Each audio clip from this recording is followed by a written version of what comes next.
Hello everybody once again.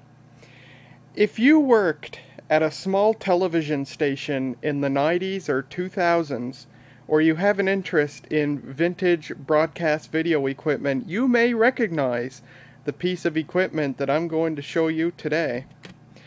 This is a MacroSystem Casablanca Avio digital video editing and playback system.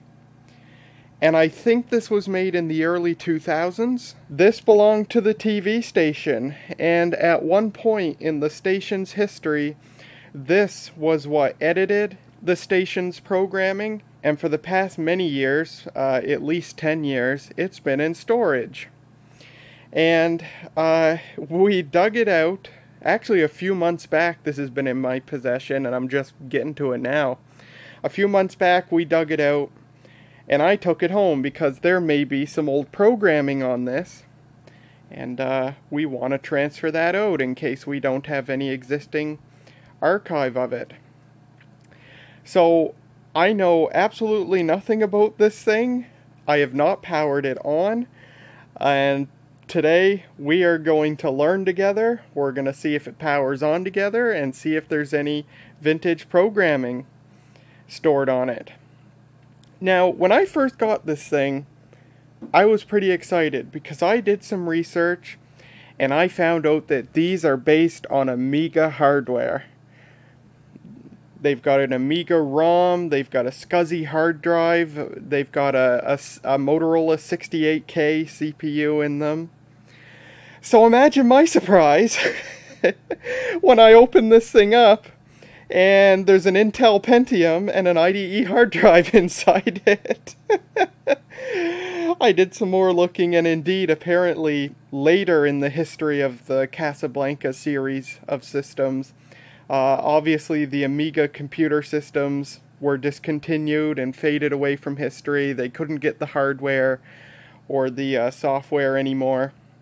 And so MacroSystem switched to PC-based hardware, and that's what this is. So, a little disappointing that I don't have a piece of Amiga-based hardware to show you, but that's okay. The thing is that people who own the Amiga-based versions of these have tried very hard to get like the actual Amiga OS running on them, and they can't.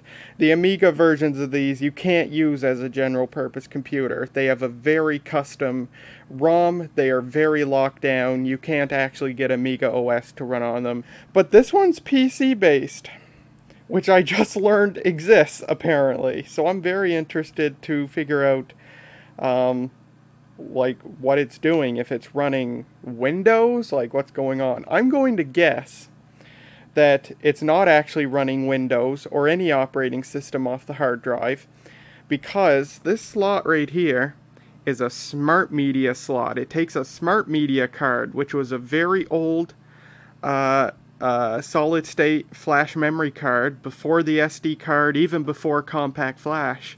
Smart Media was the OG, and it did not last very long at all.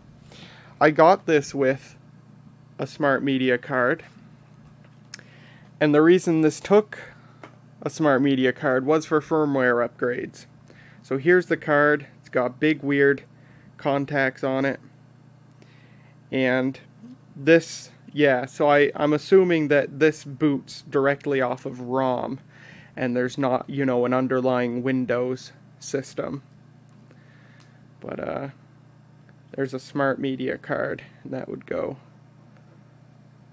right in there for firmware upgrades.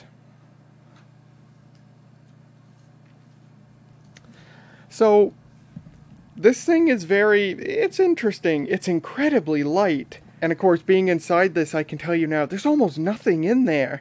There's a very small motherboard with a socket 7 CPU, either a Pentium or a Pentium MMX.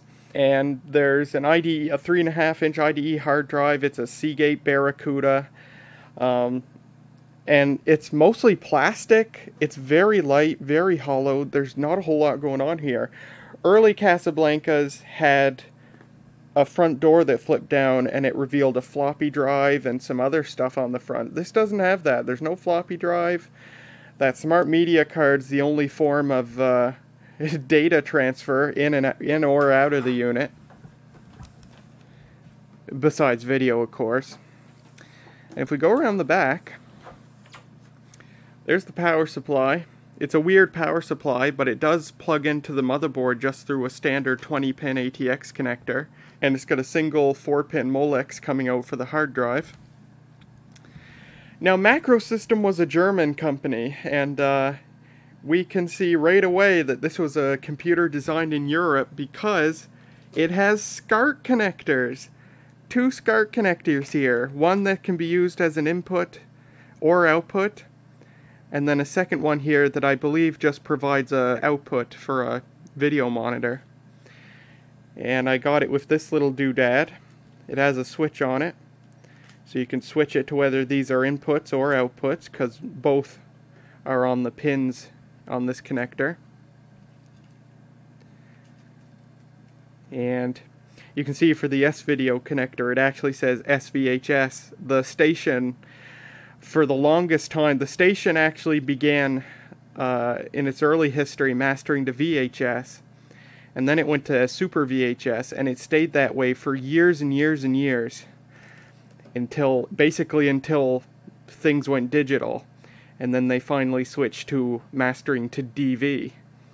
But before then it was SVHS, no Betacam or U-matic or anything like that. It was very low-end stuff, which is why I now have that Panasonic AG7350. That was the station's old Super VHS recorder.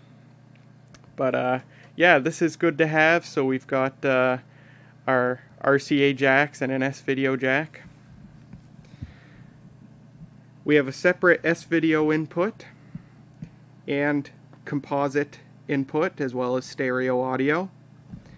We have a FireWire port, so you can ingest video via FireWire, which is cool.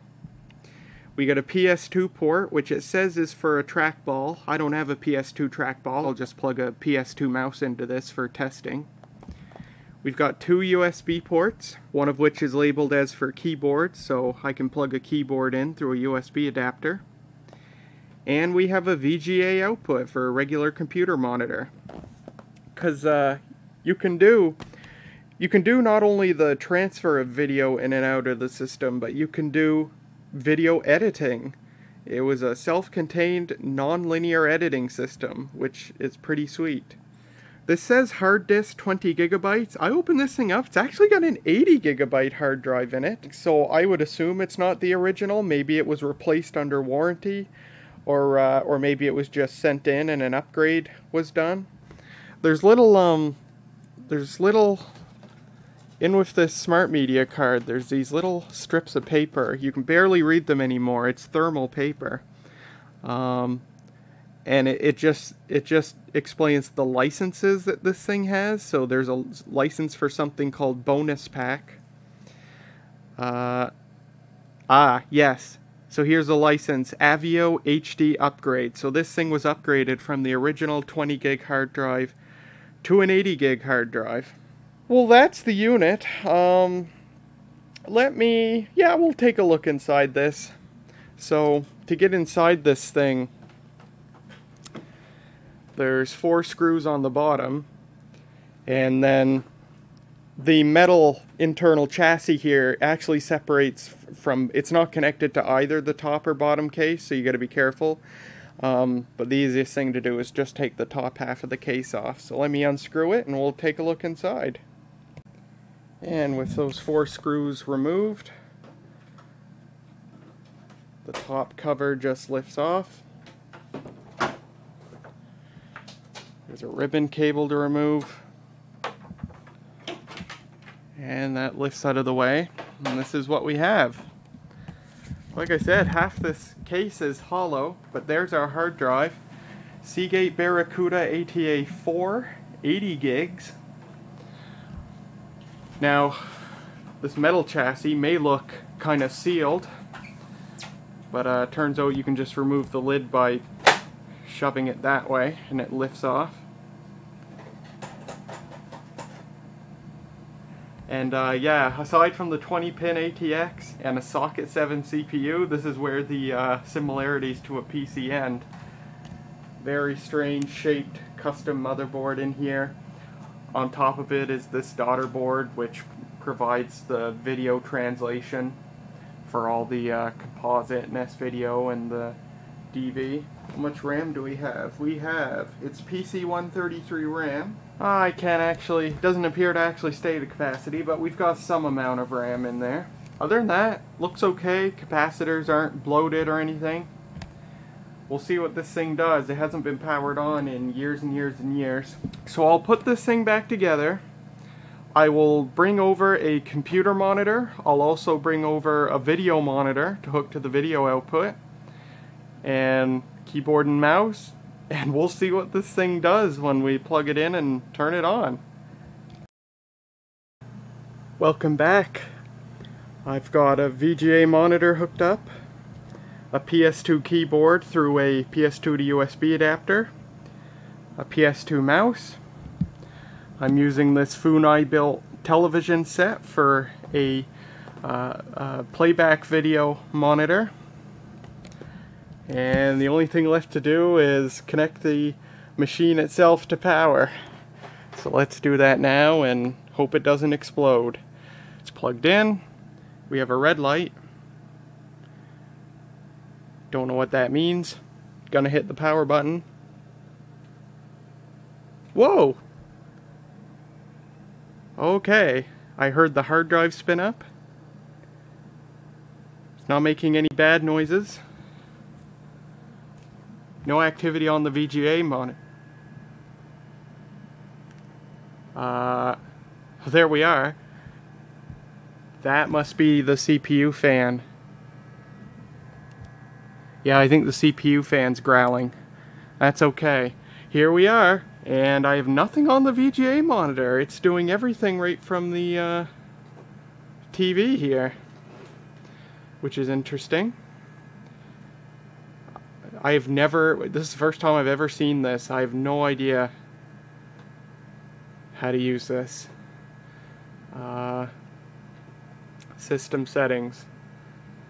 Video output, composite, or YC. Trackball speed normal. Install product. What's that do?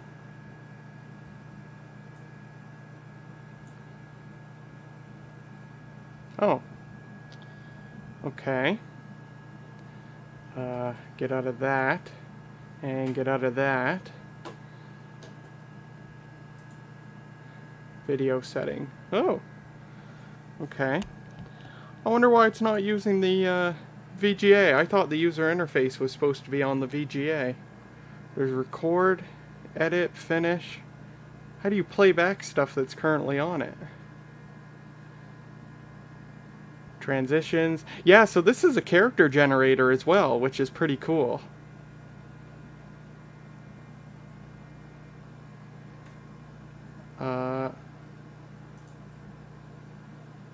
Total time, used hard disk. Okay, so there's definitely some video on here because it's 21% used.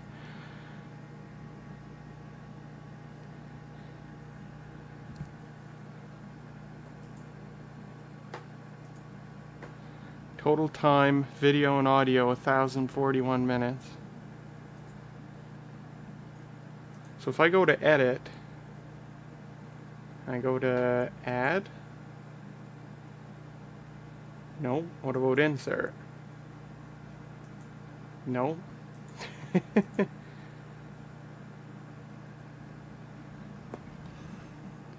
I'm thrown off by the fact that nothing's coming out the VGA. Now the VGA port says option in brackets on the back, but I would assume the fact that it's physically there means that the option is there. Maybe that's not the case. I don't know.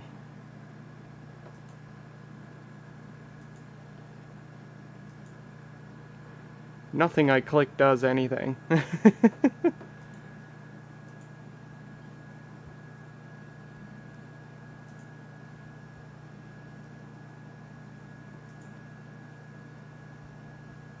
Okay.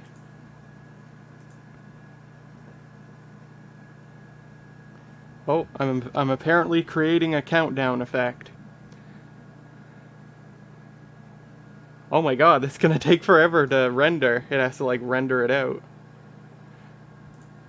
Okay, cancel.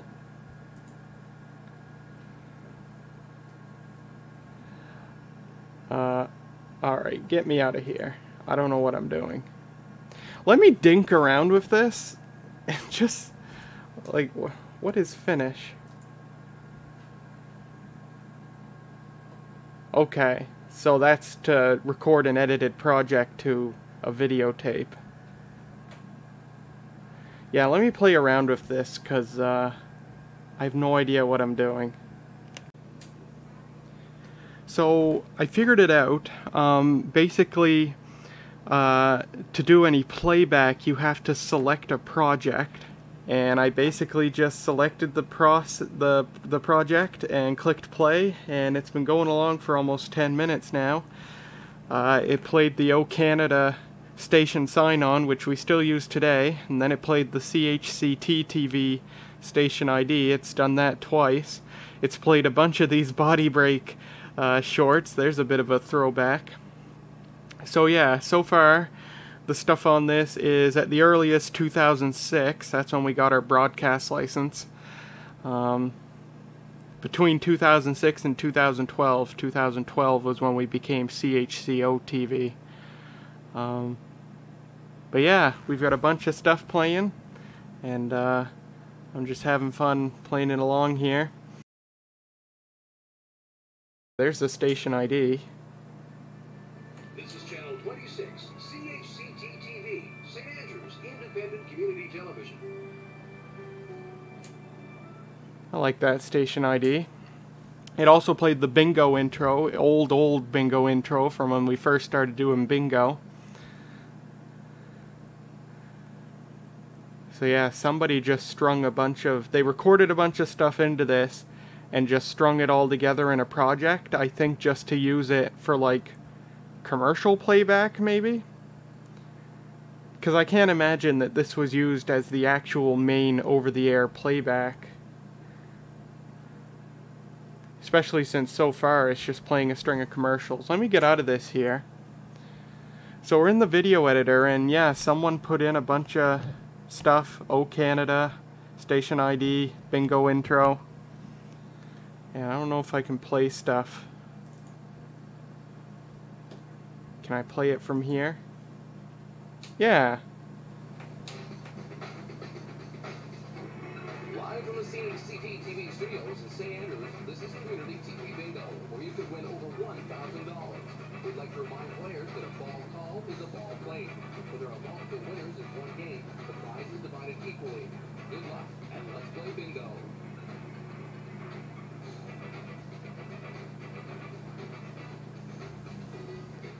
Yeah. See, I thought there was like just a standard video playback capability, because it's got a friggin' 80 gig hard drive. I mean, it can store hours of video on this. So you would think it would just have an easy play this recording capability. Oh, I just found it.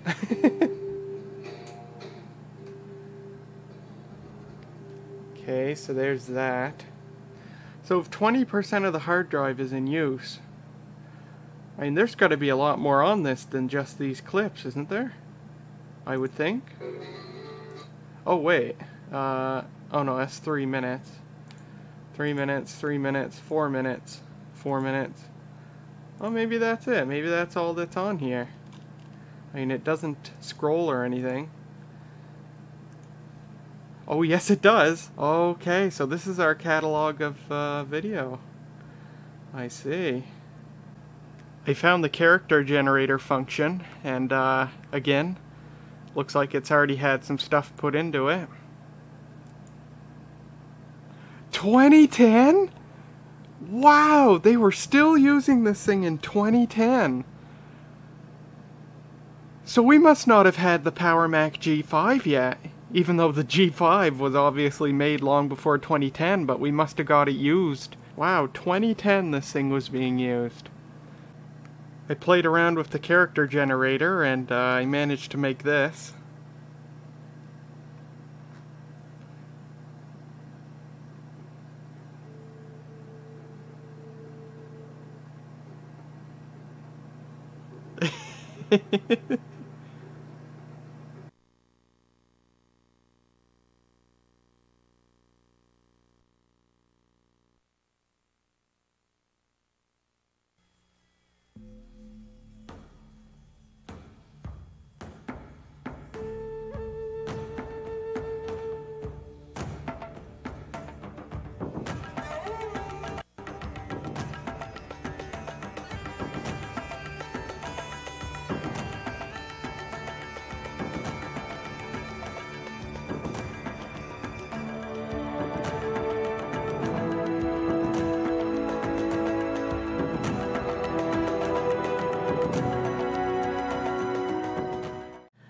I switched to the CVM because, hoo boy, that Funai TV set is nauseating to look at close range. That tube just has such a large dot pitch.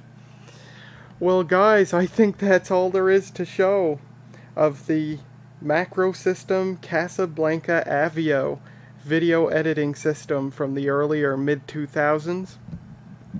I did some more research. Indeed, the use of a VGA monitor was an option that is not installed on this. So what you see here is how this would have been set up. A single monitor. You'd have a VCR. You'd have a VCR hooked up to the output, and then your monitor hooked up to the loop out of the VCR. And you'd have ideally a trackball, but a mouse.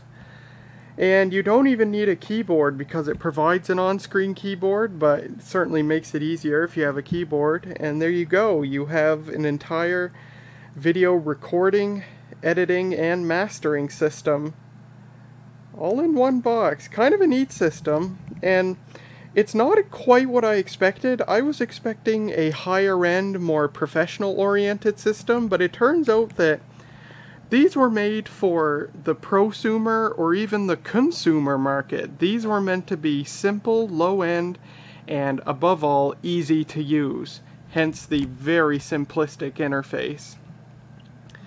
But this one certainly earned its keep at the TV station in a bygone era.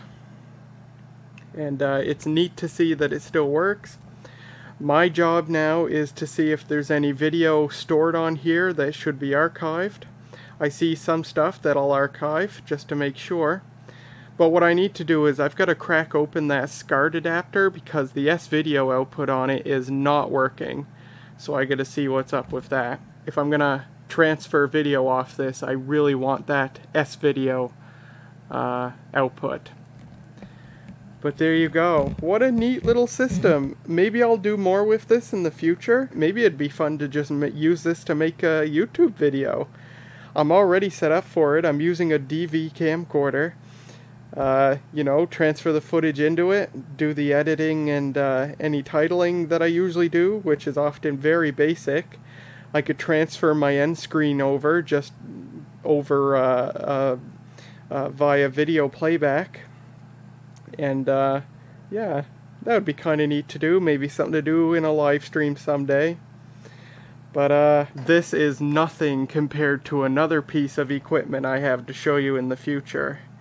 It is right up there.